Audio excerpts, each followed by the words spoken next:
धार्मिक कथा में ब्राह्मण बालक की मृत्यु यह कथा सुनते एक दिन श्री राम अपने दरबार में बैठे थे। तभी एक बूढ़ा ब्राह्मण अपने मरे हुए पुत्र का शव लेकर राजद्वार पर आया और हे पुत्र कहकर विलाप करते हुए कहने लगा, मैंने पूर्व जन्म में कौन से पाप किए थे जिससे मुझे अपनी आंखों से अपने इकलौते पुत्र की मृत्यु देखनी पड़ी। केवल 13 वर्ष 10 महीने और 20 दिन की आयु में ही तू मुझे छोड़कर सिधार गया। मैंने इस जन्म में कोई पाप या मिथ्या भाषण नहीं किया, फिर तेरी अकाल मृत्यु क्यों हुई? इस राज्य में ऐसी दुर्घटना पहले कभी नहीं हुई। निसंदेह यह श्री राम के ही किसी दुष्कर्म का फल है। उनके राज्य में ऐसी दुर्घटना घटी है। यदि श्री राम ने तुझे जीवित नहीं किया तो हम स्त्री पुरुष यही राज दरबार में भूखे पैसे रहकर अपने प्राण त्याग देंगे। श्री राम, फिर तुम इस ब्रह्म हत्या का पाप लेकर सुखी रहना।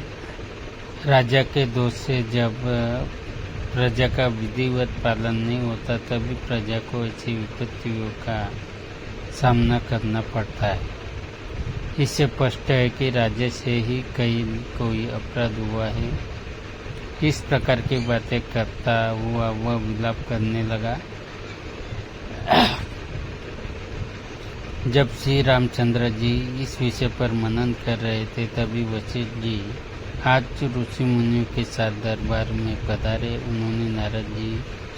उनमें नारद जी भी थे। श्री राम ने जब यह समस्या उनके सम्मुख रखी तो नारद जी बोले, राजन, जिस कारण से इस बालक की अकाल मृत्यु हुई है वह मैं आपको बताता हूँ। सत्ययुग में केवल ब्राह्मण ही तपस्या किया करते थे। फिर त्रेता आरंभ में क्षत्रियों को भी तपस्या का अधिकार मिल गया।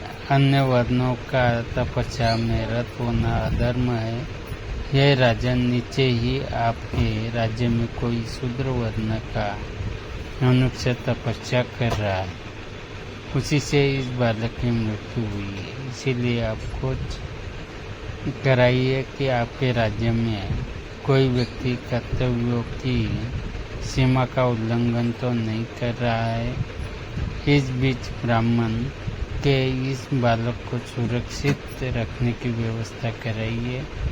नारद जी की बात सुनकर उन्होंने ऐसा ही किया।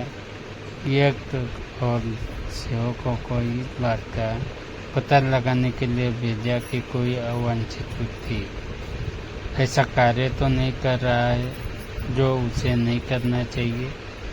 दूसरी ओर विप्र पुत्र के शरीर की सुरक्षा का प्रबंध कराया। वे स्वयं भी पुष्पक विमान में बैठकर ऐसे व्यक्ति की खोज में निकल पड़े।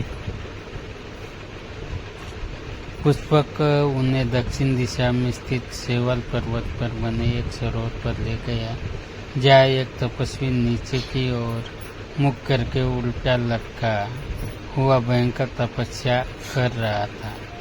उसकी यह विकट तपस्या देखकर उन्होंने पूछा, हे तपस्वी, तुम कौन हो, किस वर्ण के हो और यह भयंकर तपस्या क्यों कर रहे हो? यह सुनकर वह तपस्वी बोले, महात्मन, मैं शूद्र योनि से उत्पन्न हूँ और सशरीर स्वर्ग जानने के लिए ये तपस्या कर रहा हूँ। मेरा नाम शंभुक है। शंभुक की बात सुनकर रामचंद्र ने म्यान से तलवार निकालकर उसका सिर काट डाला। जब इंद्र आदि देवताओं ने वहां आकर उसकी प्रशंसा की तो श्री राम बोले, यदि आप मेरे कार्य को उचित समझते हैं तो उस ब्राह्मण के मृतक पुत्र को जीवित कर दीजिए। राम के अनुरोध को स्वीकार कर इंद्र ने विप्र के पुत्र को तत्काल जीवित कर दिया।